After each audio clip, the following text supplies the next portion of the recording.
Tu sais, entrer dans la quarantaine, c'est un peu comme commencer une nouvelle aventure.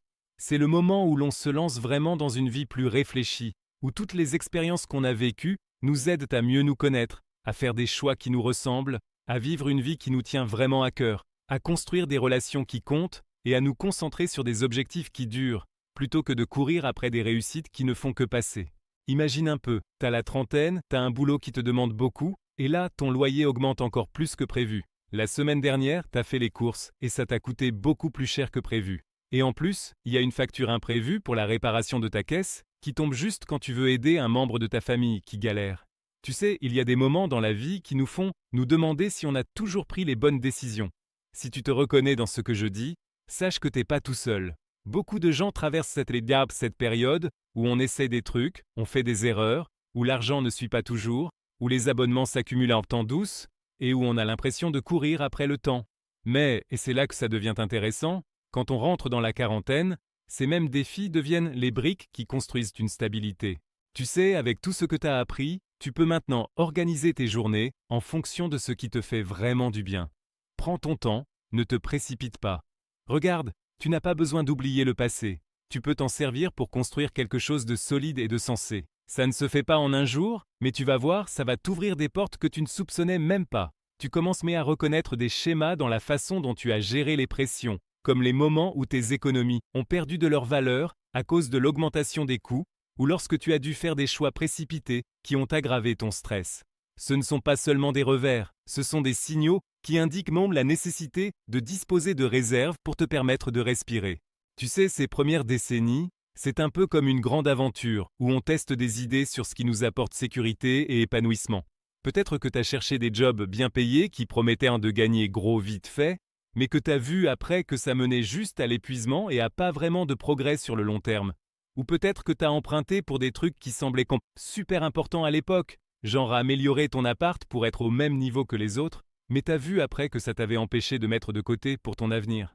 Tu sais, ces petits détours, même s'ils peuvent être un peu agaçants sur le moment, ils t'en apprennent vraiment beaucoup sur ce que tu aimes et ce qui te convient. Par exemple, tu découvres que quand tu fais des dépenses sur un coup de tête, pendant les périodes où tout va bien, ça peut te faire flipper quand les dépenses montent sans prévenir, genre quand l'assurance augmente ou qu'il y a des besoins familiaux qui se pointent sans crier gare. Et tu commences à comprendre tout ça petit à petit, en apprenant de tes expériences dans la vie, ce qui t'aide à faire la différence entre ce que tu veux tout de suite et ce dont tu as vraiment besoin pour plus tard.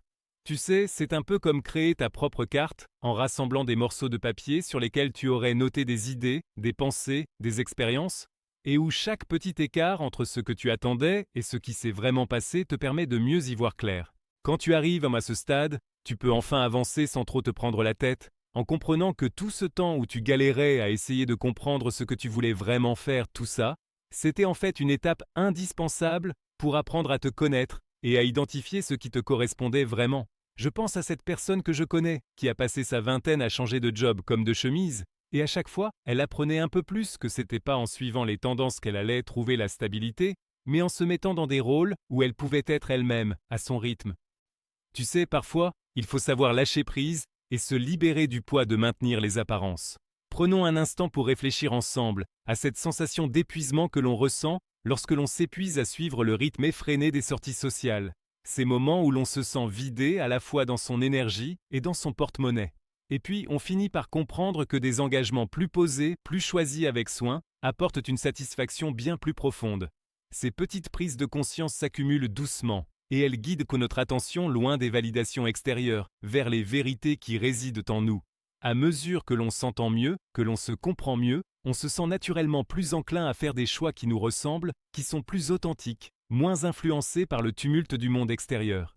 T'as vu plein de hauts et de bas, les marchés qui font des siennes ou et qui affectent ton épargne retraite, ou encore les cycles personnels où tes revenus baissent alors que tes dépenses, elles, augmentent. Tout ça t'a permis de voir que c'est bien d'avoir des réponses mesurées, plutôt que de céder aux réactions instinctives.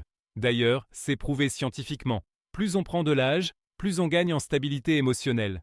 Du coup, on réfléchit mieux, on est moins impulsif. Avant, tu faisais des décisions par peur de passer à côté de quelque chose, comme te lancer dans des investissements à la mode sans bien réfléchir. Maintenant, tu fais des décisions fondées sur des schémas éprouvés tirés de ta propre histoire. Prenons un exemple. Si t'as déjà vu ton compte en banque pleurer à cause de certains abonnements qui ont dépassé les bornes, tu peux peut-être essayer de faire un peu de tri dans tes dépenses. Comme ça, tu pourras mettre de côté un petit pécule pour les choses qui comptent vraiment. Ou alors, si t'as déjà dû gérer le stress de soutenir tes proches quand ils traversaient des moments difficiles, tu peux apprendre à anticiper leurs besoins plutôt que de réagir quand c'est trop tard. Personne n'est parfait, mais tu peux apprendre de tes expériences passées pour éviter de refaire les mêmes erreurs.